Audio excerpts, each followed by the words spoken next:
Assalamualaikum warahmatullahi wabarakatuh. Kembali lagi dengan saya Muhammad Danu, asal Universitas Muhammadiyah Palembang dengan NIM 1520210020. Dalam video kali ini saya akan menjelaskan hal-hal yang membatalkan syahadat. Hal-hal yang membatalkan syahadat tersebut ada 11. Kita mulai dari yang pertama. Bertawakal bukan kepada Allah. Allah memerintahkan kepada orang beriman agar bertawakal hanya kepadanya. Jika ia bertawakal kepada yang lain, maka rusaklah imannya. Seperti dalam firman Allah surah Al-Maidah ayat 23 yang berbunyi, wa 'alallahi fatawakkalu in kuntum mu'minin. Artinya, dan hanya kepada Allah hendaknya kamu bertawakal jika kamu benar-benar orang yang beriman. Yang selanjutnya, yang kedua adalah tidak mengakui bahwa semua nikmat adalah karunia Allah. Sebagian manusia tidak memperhatikan bahwa semua potensi yang ada di alam ini telah ditundukkan oleh Allah sebagai rahmat bagi manusia. Seperti dalam firman Allah yang berbunyi, alam tarau annallaha sahhara lakum ma fis samawati wa ma fil ard wa asbara alaikum ni'amah zahiratan wa batinah. Artinya, tidakkah kamu perhatikan sesungguhnya Allah telah menundukkan untuk kepentinganmu apa yang di langit dan apa yang di bumi, dan menyempurnakan untukmu nikmatnya lahir dan batin. Dan di antara manusia ada yang membantah tentang keesaan Allah tanpa ilmu pengetahuan atau petunjuk dan tanpa kitab yang memberi penerangan. Al-Quran surah Luqman ayat 20. Selanjutnya, yang ketiga, beramal dengan tujuan bukan karena Allah. Tidak sedikit orang beramal atau beribadah hanya ingin dipuji orang riya, bukan atas dasar ingin mendapat ridho dari Allah Subhanahu wa Ta'ala. Padahal ketika sholat selalu mengucapkan janji sebagai berikut, Qul inna sholati wa nusuki wa mahyaya wa mamati lillahi rabbil alamin. Artinya, katakanlah sesungguhnya sholatku, ibadahku, hidupku dan matiku hanyalah untuk Allah, Tuhan semesta alam. Al-Quran surat Al-An'am ayat 162. Selanjutnya, yang keempat, menetapkan hukum tidak berdasarkan hukum Allah. Manusia tidak boleh dengan sesukanya menghalalkan atau mengharamkan sesuatu kecuali berdasarkan ketentuan Allah. Sebagaimana firman-Nya, Inil hukmu illa lillah yakussul haqq. Artinya, hak menentukan hukum itu hanyalah milik Allah. Al-Quran surat Al-An'am ayat 57. Yang selanjutnya, yang kelima adalah memperolok-olok Al-Quran dan As-Sunnah. Orang yang memperolok-olok hukum Allah dan Rasulnya dikecam Allah sebagai orang munafik. Seperti dalam firman Allah, tahzarul munafiquna an tunazzala alaihim suratun tunabbi'uhum bima fi qulubihim qul istahzi'u innallaha mukhrijum ma tahzarun wala in sa'altahum la yaqulunna innama kunna nahudu wa nal'ab. Qul abillahi wa ayatihi wa rasulih kuntum tastahzi'un. Artinya, orang-orang yang munafik itu takut akan diturunkan terhadap mereka sesuatu surat yang menerangkan apa yang tersembunyi dalam hati mereka. Katakanlah kepada mereka, teruskanlah ejek-ejekanmu terhadap Allah dan Rasul-Nya. Sesungguhnya Allah akan menyatakan apa yang kamu takuti itu. Dan jika kamu tanyakan kepada mereka tentang apa yang mereka lakukan itu, tentulah mereka akan menjawab, sesungguhnya kami hanyalah bersenda gurau dan bermain-main saja. Katakanlah, apakah dengan Allah, ayat-ayatnya dan Rasulnya kamu selalu berolok-olok? Al-Quran surah At-Taubah ayat 64 sampai dan 65.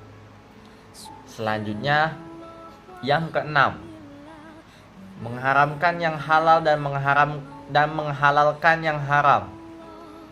Terkadang demi untuk mencapai tujuannya, seseorang dengan gampang memutuskan sesuatu itu haram atau halal tanpa dalil yang jelas. Dalam hal ini firman Allah, وَلَا تَقُولُوا لِمَا تَصِفُ أَلْسِنَتُكُمُ الْكَذِبَ هَذَا حَلَالٌ وَهَذَا حَرَامٌ لِتَفْتَرُوا عَلَى اللَّهِ الْكَذِبَ إِنَّ الَّذِينَ يَفْتَرُونَ عَلَى اللَّهِ الْكَذِبَ لَا يُفْلِحُونَ.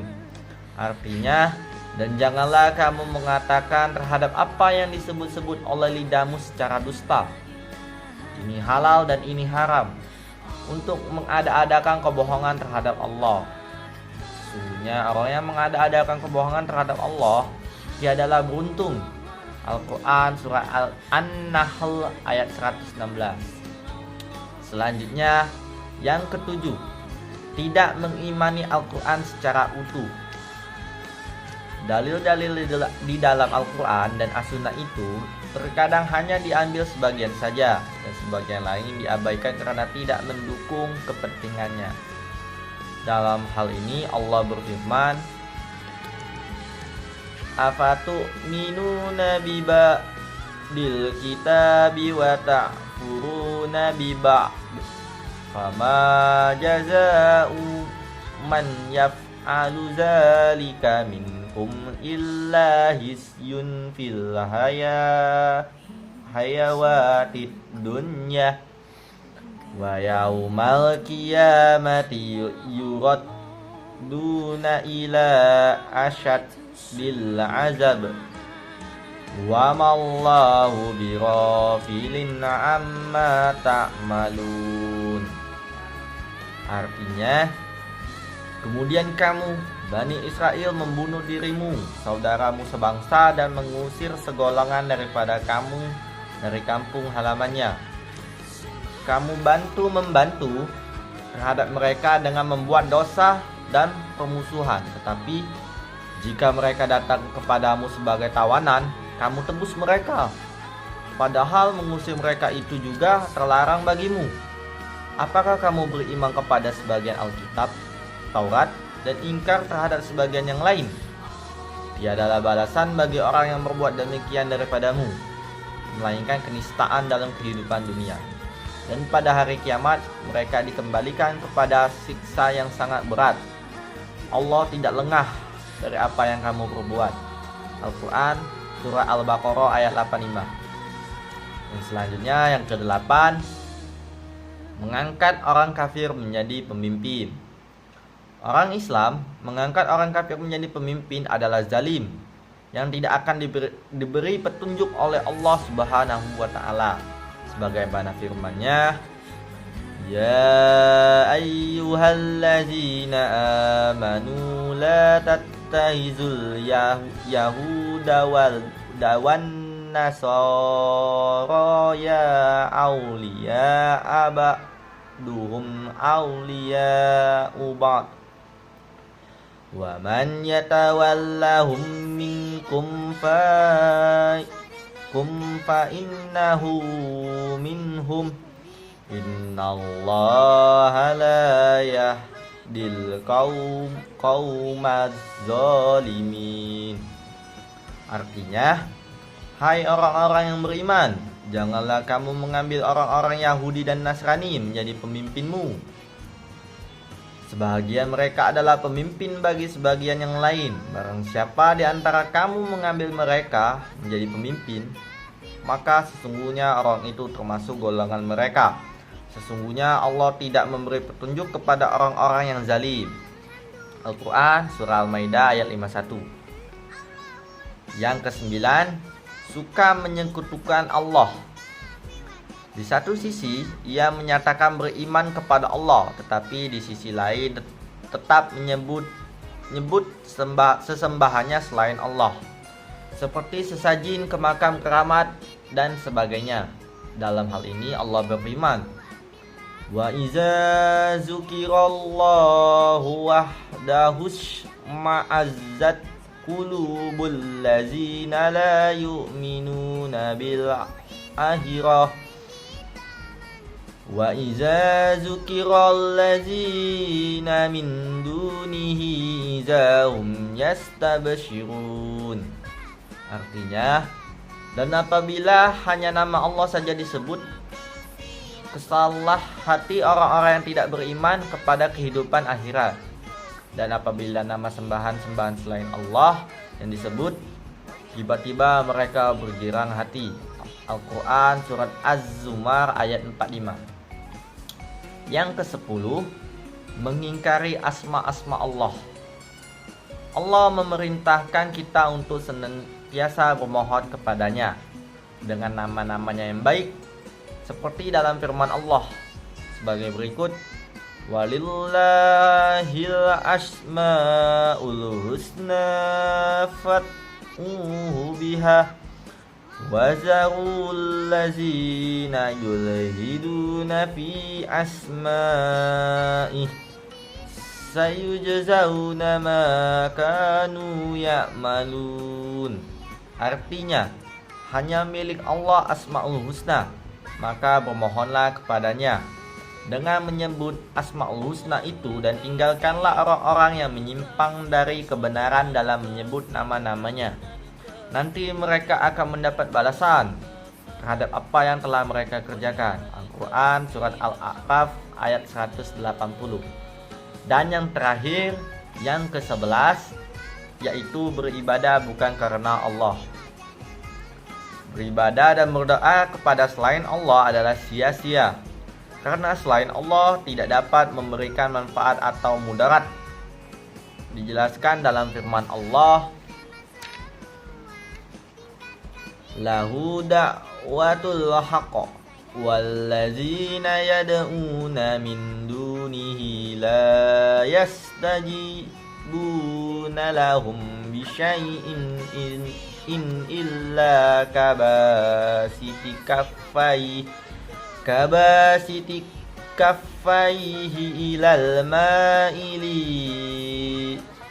ma'ili yablugha fahu wa ma huwa bibalirih wa ma du'aul kafirina illa fi dhalal.